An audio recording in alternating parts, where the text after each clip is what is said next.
Hi, I'm Justin Moorman. And I'm Katie Thornton, and this is the Re-Education of Schools podcast. Where we have open, honest conversations about how to better understand social emotional learning, trauma-informed care, the whys behind student behavior, and how to help kids navigate it all as they go through school and life. All right, welcome to episode 10, Lean Back, Questions from the People. I suppose you're the people out there. And we're taking questions. We're doing questions. Celebrating our 10th episode. Can you believe it? Episode 10 already. It just seems like that's gone by fast. It has gone by fast. Yeah. Who knew? Yeah. Who knew we'd make it to episode 10? Yeah. We wanted to be able to cover some just general questions, some things that, weren't necessarily like a whole episode that we were going to talk about, but just some random questions. Hopefully you get to know us even better. Yeah. Because that's what everybody really wants. Is they're like, man, I wish I could get to know those two on like a personal level. Just sit down with them. I think that's what everybody's probably thinking, right? We'll be on like that invite, like 10 people you invite to dinner. Maybe we'll make somebody's list, right? Yeah. I feel like that person they just don't know a lot of people. If we make that list, maybe they should get out more. Yeah. Do they not own a TV? I don't know. I don't know. What's the situation there? We're making that list. But no, we wanted to be able to have some question answer time, just some time to reflect and reflect back on having 10 episodes really. And, again, let people know a little bit more about us and get some more insight into some of our thoughts on things. And so here we go. We'll kind of go over some of them. All right. You ready? You going first? I'm going to go first. Yeah. Okay.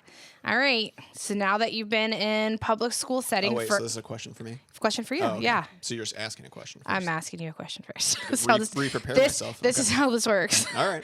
All right. So now that you've been in the public school setting for a couple years after working with really like the most challenging kids in our area in a separate facility, what have you learned about how you've had to adjust being back in a public school with like general education?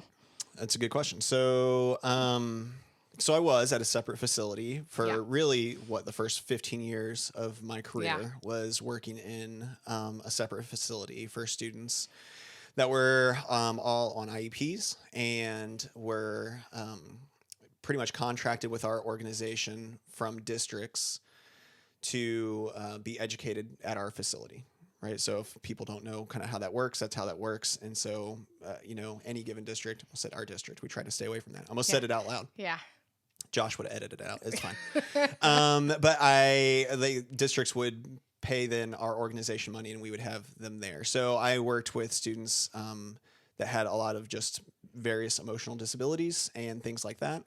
And what better model than to take some of the ones that are toughest and having some of the toughest cases in the area and just put them all in one school in one room. I guess it's really so it was interesting. I learned a lot. You had to learn a lot on the fly with all that. But then coming to a typical school and a typical district was a lot different. I think some of the things that I've learned, some of the shifts that I've had to make, for sure are like we talk about it all the time on the podcast, like time, how much time is expected.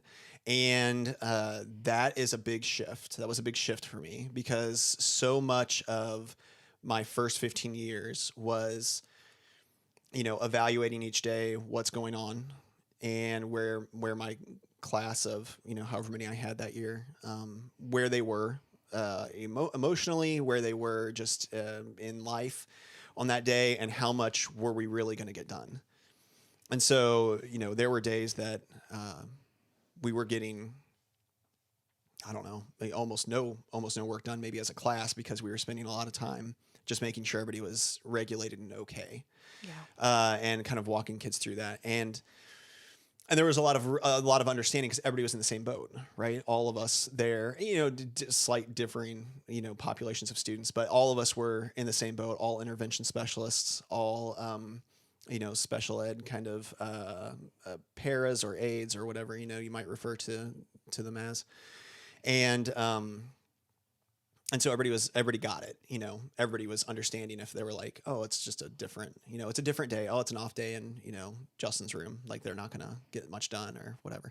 And so coming to a typical district, I immediately felt like way more pressure, just even before we started our year, like the meetings I was in, to be like, and this is like how many hours of this you do, and you'll get it, you'll figure it out, and this is how many minutes you have to do of this, reading program, and you'll figure it out. And meanwhile, I was like, oh, you already just described, like, there's no way I'm gonna be able to get that done. But I felt like there was this ominous, like, above me pressure from somebody, from just the entity of the district. And so I think to understand that, like, gen ed teachers,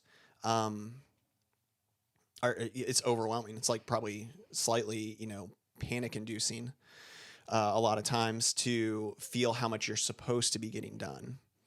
Like, we're closing in right now on testing time for the state and things like that. Like, I didn't worry about that at all, because my students where I was at previously weren't gonna, they weren't were not gonna test well. Some of them would sometimes, but like overall, like, I didn't have to worry about that.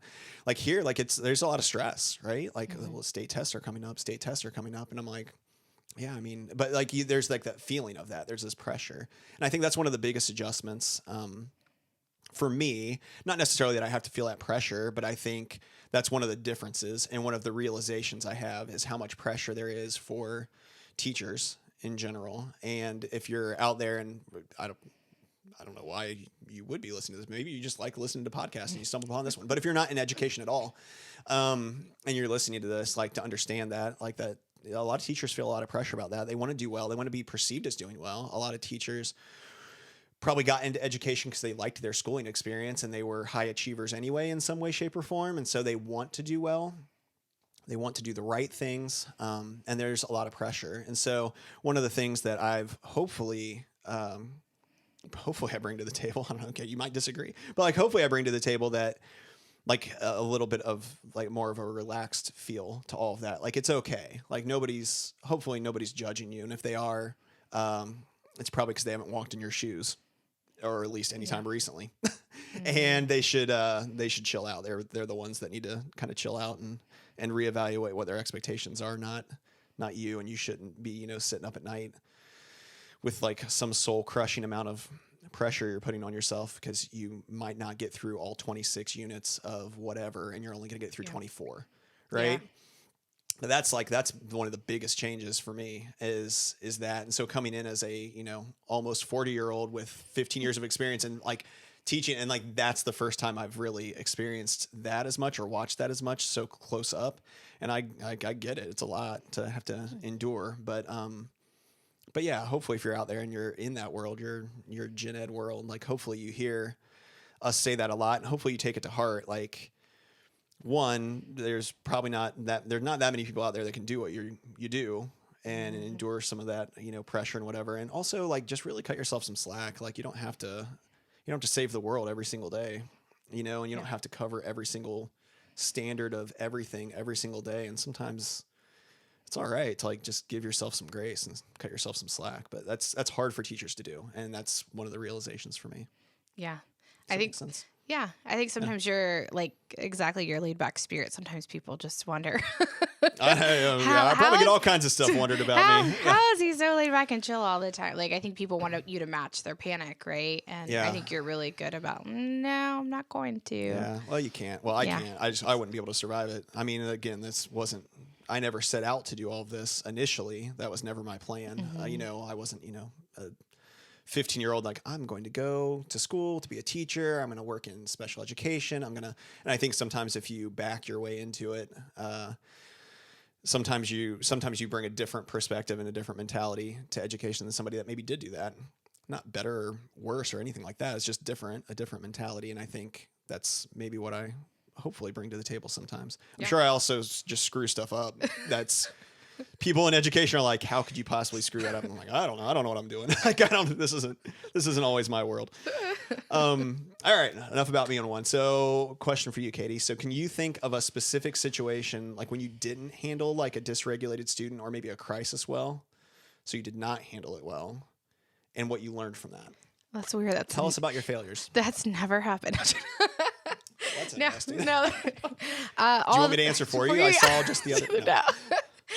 All the time, right? I feel like that's part of the responsive reflective practice. I mean, there's things that happen constantly in our building. I'm like, oh gosh, like I don't think that was the right thing. You know, as we go back, I think that's good practice when you do that.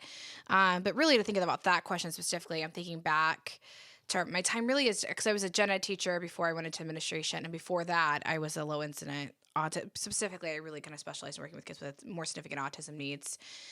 I felt like not so much in that program because I feel like it was all relationship practice and really understood regulation, all those kind of things. But when I was a gen ed teacher, I don't think I understood really, now that I know what I know now, my misstep, I think, really was the quote unquote typical kids that had behavior issues, not really understanding that the trauma part from it, the Sure. regulation piece.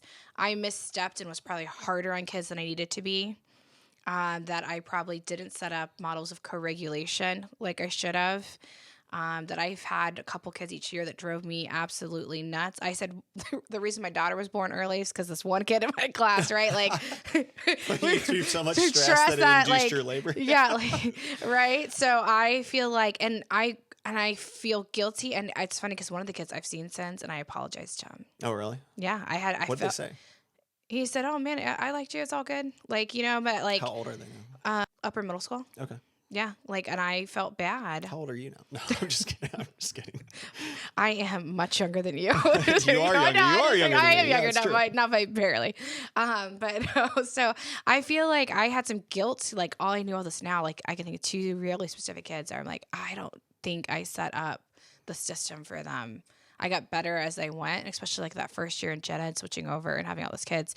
I really feel like I failed some kids. Maybe I didn't, but my perception was I failed some kids, and maybe it was harder, or my relationship practice wasn't strong with them, or I wasn't really prioritizing the trauma they had experienced because I didn't know any better. That I Sure. really kind of felt like I failed some kids in my class. That I always think if I could go back and redo that again, boy, would I have done it differently. Sure. To set that kid up for success, or maybe would have had a better year with that one kid. And I kind of chronically had always gotten like the really hard kid. They're like, oh, because she's a special ed teacher, give her Sure. That's that really hard kid. That's always what happens. But right? and I luckily I've co-taught my whole teaching career, which would probably maybe another interesting episode that we could do. Would be Just interesting. and this is why Justin and I've kind of become partners, is because I don't know what to do without a co-teacher. It's just Even though always your experience. it's always my experience. I've always had like somebody sitting or walking aside with me because I'm not good by myself, so I need somebody to process with and walk that with. So, but it'd be really interesting. But luckily, I've had really good co-teaching partners that I've been able to kind of supplement, where I feel like kids did get what they need, but it wasn't because of me. Sure. Yeah. Well, I think hopefully everybody's we talk about that in education, right? Everybody should be reflecting on their own practices and what that means, and hopefully improving. I think that's part of what you're describing is just that process, right? But I also think that as you know more, hopefully you do better, right? And that's you can't always go back, so you just do hopefully the best you can, and hopefully again give yourself grace. But kids don't know. Kids just assume that whatever we're doing is the right thing, all the time. Or you assume you're doing the right thing, right? Yeah, with confidence. Sure. I even think about this. How interesting now that we're recording like life right now, essentially. Us in 5 years to look back and be like, oh, we thought we knew it. Oh, sure. Yeah. But it'll be interesting to see how much things have changed, or like how we had operations or systems in place, or things that we thought were great. But when we come to find out, oh, that wasn't so great. Why were you doing that? Yeah, but sure. You do the best you can in the moment. I think when you know better and you choose not to do better, that's when it becomes a problem. Yeah, well, that's obviously a problem. Yeah. Yeah, because you thought, because it worked for me 20 years ago. Well, that doesn't work now. Yeah. So I really tried to be very responsive in my practice. But yeah, definitely have had lots of list of things, like nothing major. There wasn't like a big incident where something happened, but just a lot of things where I'm like, I could have consistently been better for that kid and provided that resiliency, that steady relationship, if I would have known how important it was back then. So just that drive to continue to improve, really. Mm-hmm. Yeah. Yeah. All right. Question from you. Okay. Education feels different after COVID. It doesn't feel different. It is different. Yeah. If you're living in education, it's different after COVID. Why do you think that is, and how do we get back to some type of regular rhythm again in schools? This year has been tremendously hard. It's been probably noteworthy, probably one of my hardest years in education. I've seen a lot of people breaking. Why is it so different after COVID, and how do we get back? Well, I still think, I mean, I don't have some answer because wouldn't I'd be making more money than I'm making if I had some great answer to that. Yeah. I think the why, I think probably a lot of people out there that are smarter than me have answered that, but I think I've heard a lot of people talk about just how COVID accelerated, like a collective trauma like that just accelerated what problems existed. So there are all these problems that existed, and they were, from individual families having really crappy situations, or from us realizing how little resources certain communities had available to them and things like that. I mean, but it highlighted and accelerated problems very quickly. I think that made it very difficult to manage during COVID, right? So then everybody's scrambling and kind of banding together to try to solve these problems. I think that you quickly got teachers being talked about as being like heroes in a lot of ways, right? Like, look how great they are at adjusting. And then we go back, right? So then we come back, and students had experienced, as had teachers, as had families, a collective major trauma that nobody had experienced in their lifetime before. And so now kids had missed parts of school. Kids had missed very, very crucial developmental stages for young grades. For older grades, they had missed out on a lot of socialization and such as well. And so now all of a sudden you come back and these highlighted problems are still highlighted. They're still at the forefront. They're still bigger and accelerated from what they were. And I think initially we did a pretty good job of people being like, districts, schools, saying, don't push yourself too hard. Like, come back and just help kids reorient. And we did. And then we were like, okay, like, this is lower key. And then all of a sudden we were like, okay, well, we did that. Now, like, go again. Like, just normal, like, go like normal. But faster and yes, close the gap. And catch up. Yeah. And now we're testing again. Go ahead and test again, or whatever it might be. Apparently testing's on my mind. But I think what happened is, one of many things that probably happened is, so all these highlighted problems are still there. All this collective trauma is still there. Parents are still heightened. Kids are still heightened. Teachers are still heightened. We're starting to see differences in behavior that I've never had a class. I mean, we've heard that all the time, right? Like, I've never had a class. Classroom management's out of control. I've can't get control. Never had something. Yeah. I've never had this many kids that are fill in the blank for whatever. I've never had this many kids that can't read well. I've never had this many kids that just look at me and tell me no. I've never had this many kids. We've got kids that just get up and walk out of class. What in the world? They can't stay still in their seat. They're not completing work. Yeah. All these things. But we never had prepared and to cut, society, districts, whatever, some slack. Like, we didn't know what it was going to be like when we got back.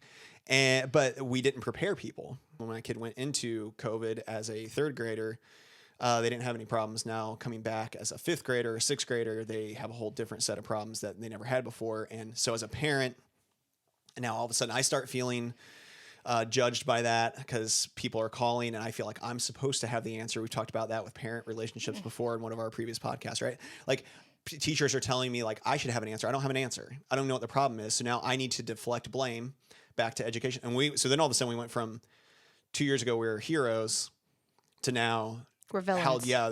Now teachers are the worst. And so people just started quitting, right? People start walking away. It's too much. And like, there's too much expected of me and I don't know how to deal with this and I'm not getting supported. And I'm not saying any of that's not valid. I'm just saying it's kind of partly what happened. And I think that then, it's hard. How do you get back to normal? I don't know. I think we'll get back to some kind of rhythm that will become what's normal for us. Right. I don't think that, like, we've probably crossed a bridge that we, aren't going back to the other side of, where and that doesn't mean that education as a whole it's changed now forever. That sounds intimidating and daunting, but I think there's going to be a new set of what feels normal. And it's just a matter of us getting to that and finding that rhythm and figuring out what that looks like. I know that's maybe not an exact answer to this person's question, but I think that's probably the best I've got. Yeah. Is that. Yeah, and I think we've got to get our communities to start supporting our schools, like whether it's lawmakers or community, just kind of start feeling like teachers really are asked to do a lot right now and that we can't fix all the problems. But we've got to stop ignoring the issue in the room. I hope every district starts addressing trauma and behavior because as we know, if we don't address those things and train people and get that work done, then kids are never going to be able to get to the prefrontal cortex and learn. So here's our challenge. I think that's where it starts, right? I think it starts with districts realizing as a whole and finding ways to prepare and train. I know we say that a lot, but prepare and kind of train and equip their staff to be able to handle some of these issues. And it's not easy. And we'll say this, I'll always say this, especially in this world of behavior and trauma and everything else like that.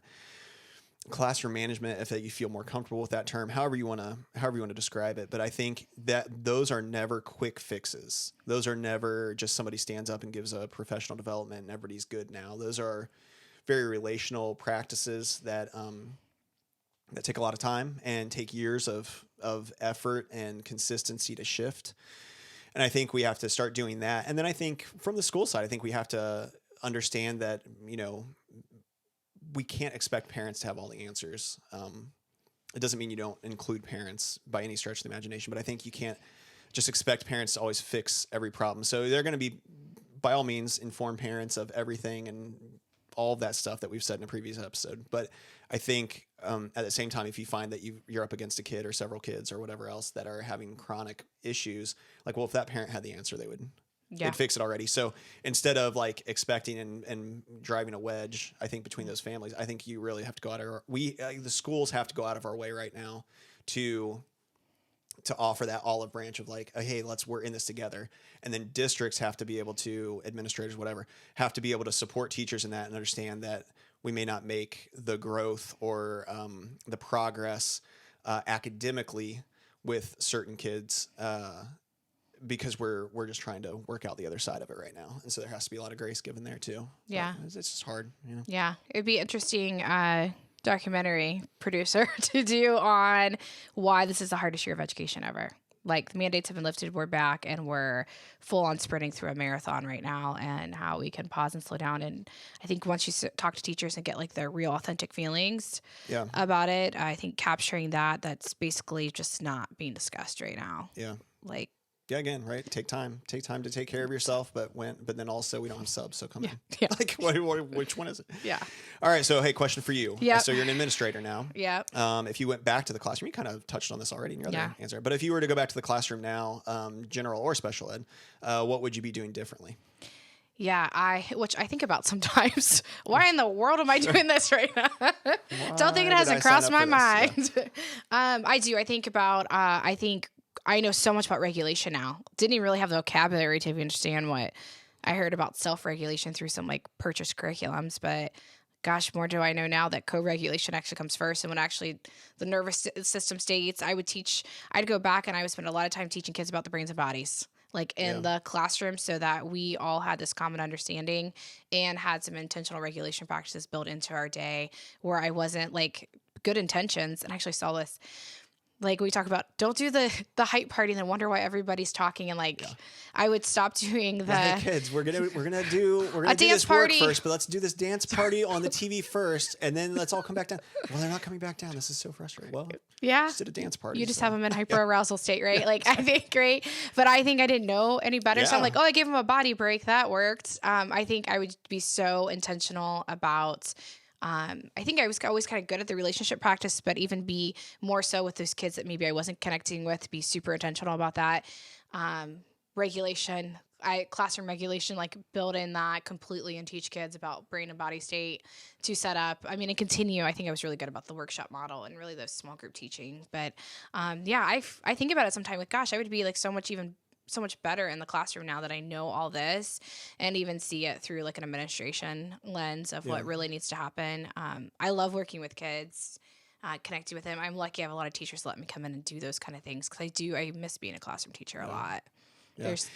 I know, Something great being around little people all day. Yeah, or big people, whatever your job is. Sure. No, it makes such a difference. I know I was not in a classroom for 2 years of my time at a separate facility. And when I went back in, like I think I was better for it. I mean, one, I just got to watch a lot of other teachers do their thing. Mm-hmm. And I think like when you watch other people do their thing, like all of a sudden you get better. Really, like that would be such a thing for schools to start doing, is finding time for teachers to watch other teachers. 'Cause you learn a lot. Yeah, I would say, right. And the more I know about my educator state of mind, that mirror neuron effect, like how much I have impact on other people in the classroom, right? Like, sure. Like what does that look like? My attitude coming in, like I should probably check myself at the door before I start talking to a kid today, or maybe it's not my time. Like being really more mindful about that, though. Sure. Yeah, but I would say one thing, right? If you don't know a lot about regulation, man, will that change and impact your classroom tremendously once you figure that part out. Deal. Yeah, so I would dive into that. All right, let's talk about the uncomfortable topic. Are you ready for that? Yeah, I feel like my questions are harder than yours. Right.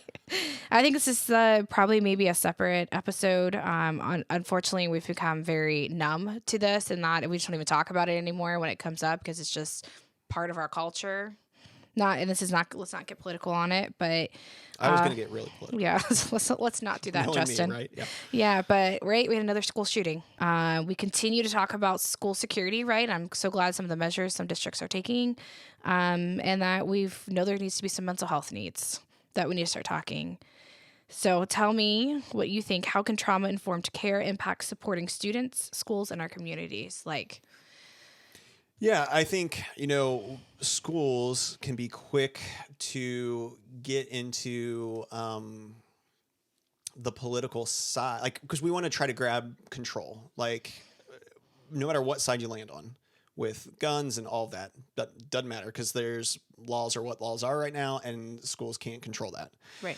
And so you have to start looking at what can you control. Right. And as schools right now, what can we control? And so until something changes, or maybe never changes, I don't know, but I think what can we control?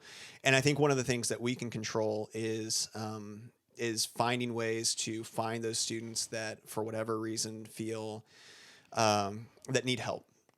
Whether it's feeling marginalized, whether it's mental health issues, whether it's, we can go down the list, but finding kids who need help and helping them. We really are behind families. We're the first line of defense. We're the ones that are with students and kids the most, and we know them, better than anybody. Again, hopefully outside of their family. Hopefully their families are good. But we also know that there's a lot of families out there that need a lot of improvement and need a lot of help. And so sometimes we're the ones that know the kids best, even including the families. And so I think being able to equip our staff in a lot of this work of trauma, a lot of this work of mental health. Again, I think we talk a lot about knowing our students and knowing our students well. It's hard to get to know and to invest a lot of time in some of the toughest students or some of the quietest students. Because we all, every year, are going to have students that roll through our room that are really outgoing and that we just click with, and that demand a lot of our attention in that they're upfront, kind of charismatic kids, right? Whatever. They just happen to be they the ones that are... They got a lot of friends in the class. They're the ones that stand out more. And I think that it can be easy to let kids slip through the cracks, and not necessarily all those kids end up, becoming somebody that would be a school shooter or anything like that. But I think looking for the kids that need help, and looking for the kids that maybe are a little bit more quiet, and looking for the kids that need somebody to invest in their life, and to just let them know that they're seen, and force our relationship on these kids, because maybe they're just a quiet kid. That's that's where I would fall as a kid. I was just a little bit more quiet and kind of did my thing and stayed to myself. But I also always kind of clocked in my mind when a teacher noticed me and saw me, pointed me out in some way, in the conversation or whatever else, or checked in with how I was doing. Or just demonstrated that they knew me well in whatever way that meant, So I think it's important to be able to train staff, train teachers in a lot of these practices to know where kids are and know how kids are. Because hopefully then kids that are in tough spots can get help they need. And, another aspect of that really is even if it's not a student, because too many of these situations, right? There are people that aren't actively in school. I don't know. There's all of it's awful. The whole situations are always awful. But I think, man, what a powerful thing if a kid could go through their whole amount of school and then as an adult, they know and their baseline belief is that there are people out there that care about them, and that they may have to find those people in a different way now because they're not in a school where those people are just with them all the time. But their baseline belief is that there are adults that care and that are wanting to help, right? Because I think a lot of times people fall in, and this isn't to like profile because I'm certainly not that guy. I don't know, but I think there are so many people out there in general that don't necessarily believe that people care about them. Yeah. And they feel alone and isolated. And that doesn't always come out as being a school shooter by any stretch. But I think that there's such an importance in people knowing that they're seen and that they matter. And we have the ability for, 12 years, 13 years, depending, however long what point you start in school. But, 12, 13 years, we have the chance to be a part of that for kids, telling them you do matter, you are seen, and you're cared about, and we have a chance to make that the narrative in their life. And so I think it's important to recognize that when you come up against a tough student or a crisis, right? We started the conversation in the last episode about crisis situations. When you come up against those crises, like to realize that there's a student that needs help. Not just a problem that needs to be punished or sent away, removed from your room. Mm-hmm. Yeah, and that doesn't mean you don't seek out help in the appropriate ways and get help as yourself as a classroom teacher. Get help from whoever you need help from, and that's appropriate for the kid. But to understand, like if we frame it as a student that needs help, we start figuring out ways to offer help for that kid. Obviously. Yeah, I can't agree with you more. And I think here's the thing where I think we talk a lot about schools are talking about what to do in a crisis. Sure. I think we're responding to this societal problem, unfortunately, with how we're going to respond if a crisis happens. I think spending a lot of time on the prevention. We talked about that in our crisis thing. So crisis, but it's the preventative stuff. It is school districts have to put the time into trauma-informed care and starting it with building those really strong classroom communities where we talk about belonging. What does belonging actually mean? And how do we create not just teacher to student, but like have students really include and accept and acknowledge everybody in their peer group and creating those environments where we have kids extending themselves to reach out. The relationship practices is just incredibly foundationally important, like you were talking about. And I think thinking about is we're trying to think of like some proactive things to do through our school. We look at like some of our middle schools and high schools where we're burning and turning kids out every 42 minutes. Yeah. Right? Sure. It's really hard to notice somebody when you're just every 42 minutes up moving to the next class, right? And then you see 7 or 8 teachers during the day and you don't have anybody. We're not noticing kids because we're not having the time and opportunity to have any length of time with kids. So we've got to look at, so I think looking at some schedulings for these upper grades that I think it's insane to think you can get that 42-minute turnover and then say, that's easy. I understand why our kids are getting messed. Yeah. If that's what we're rushing through curriculum like that. I think we have a real opportunity too right now at the elementary level, right? To teach kids what it means to recognize somebody that maybe needs extra help or that is struggling in some way, and that person doesn't need to be shunned or set apart as other. But that we can start that narrative for kids now as like that's a person that needs help. And again, that might be for kids like finding the appropriate adult by all means to identify and solve a problem for that kid. Yeah. But I think right now it can be easy to be like, a kid needs help. We've moved that kid somewhere else. We don't talk about it. we don't talk about with the class, and everybody's just like, ooh, this is like awkward that person, whatever. You know, I had a kid, it was one grade grown up that we had a substitute teacher in a class. I'd been in school with this girl, has like a really tough moment. Like looking back what I know now, I would love to know more about this girl's life. Had a substitute teacher. She gets into it with this substitute teacher. This girl she bites the substitute teacher. Yeah. I was like in 4th or 5th grade. I'd never seen anything like that in my life. I was like, Yeah. what in the world is happening? Girl just never came back. And no one talked I don't about know. it. Yeah, nobody Just- talked about it. We just all moved on. Like, I remember that girl that bit that on the playground. We would say, "Remember that? Remember when so and so just bit that teacher? Like that was crazy." Not one adult talked to us About it. as a class about it. Girl just disappeared. No idea what happened to her. Yeah, because that's Like, what you know, happens. what Like world? when Like- people have crisis, we just make them disappear. Yeah, and so it's interesting to me. Like we have a chance to be able to change that narrative to where kids are like, oh, we're actually looking at. So by the time they do get to high school, middle school, whatever, and they are maybe going from class to class to class, that maybe they realize like, oh, we shouldn't just ignore the problem, and we shouldn't just point out when somebody's having a problem or when somebody seems off, but we should with empathy and compassion be like, hey, maybe, you know, teacher, counselor, principal, whoever, I've noticed that this person's really having a hard time. Yeah. How can you know, maybe you should seek Yeah. them out to help them out, not just wait until it's like, I think this person has a weapon on them, or Yeah. hey, like they're doing something super inappropriate. I mean, all those things should be said too, of course, but to be able to like hit it at an empathy step much earlier, I think we actually have the chance to help control that narrative moving forward for kids. And just actual item thing, if you want to start something in your school, connect with Hope Squad. They have elementary through high good one. school. They are training kids to start noticing and getting interested at all. So See how controversial we are later on in questions. Maybe we don't ask for comments about this episode. All right, hey, last one. So, and we're already, man, we go so long. Yeah. All the time now. Who knew?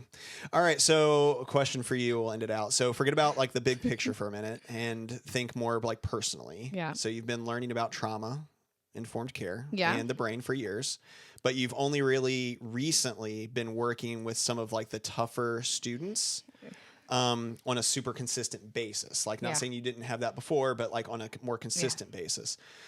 So what's been hard about putting that knowledge into practice? Because it's one thing to have the knowledge. Yeah. What's been hard about putting it into practice? I think I've been lucky because I mean you've been there, and I've got a couple other people that really have knew a lot about what doing. So coming in and coaching, like having that coach and model, Sure.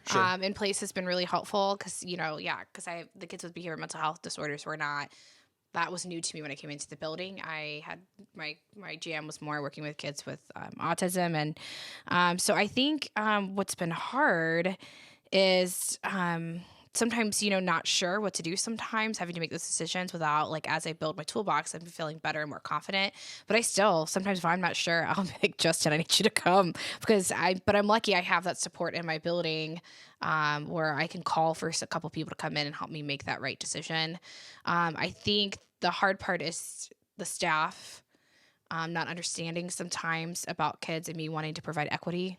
And Sure. I think that's probably been harder. Not the kids. I don't mind riding the storm with the kids, or I have support. I can, I feel like I can build a toolbox. But I think the hardest part is maybe people's perceptions about working with the kids. And, everybody seems much more willing, from my perspective, like the kids with multiple needs or autism, more accepting about having them in the school population than having kids with behavioral mental health disorders. And I think the hardest thing for me is having to advocate for these kids because their disability is not always visible and people feel like it's a choice. That makes it hard. I feel like that's the advocacy part and the frustration I receive that I feel the most. The hardest work is getting people to understand what we're doing and why we're doing it. Yeah. Yeah, it makes sense.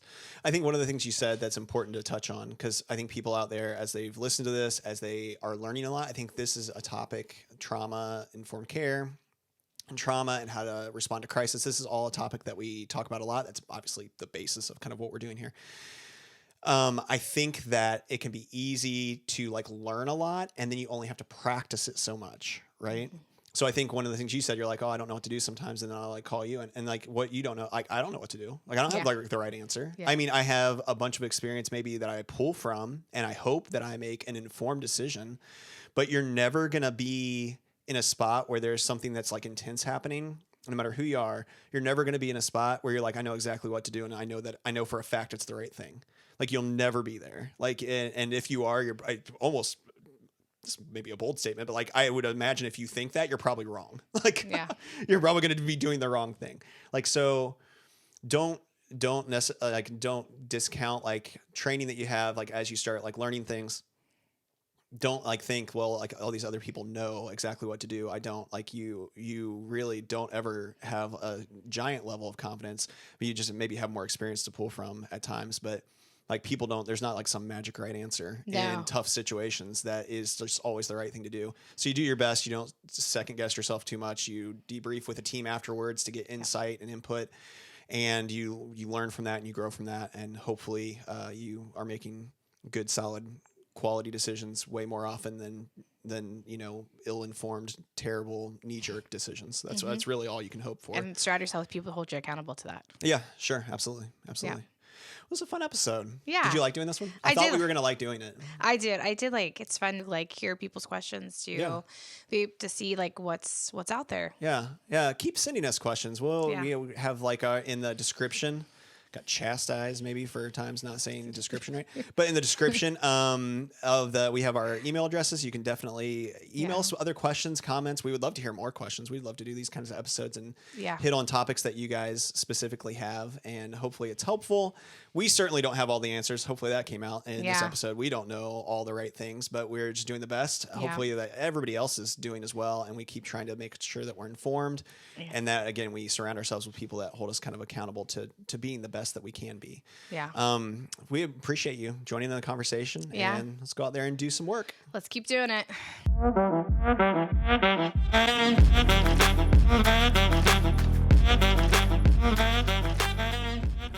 Hey everybody, let's keep the conversation going. Like and subscribe below and keep the comments rolling.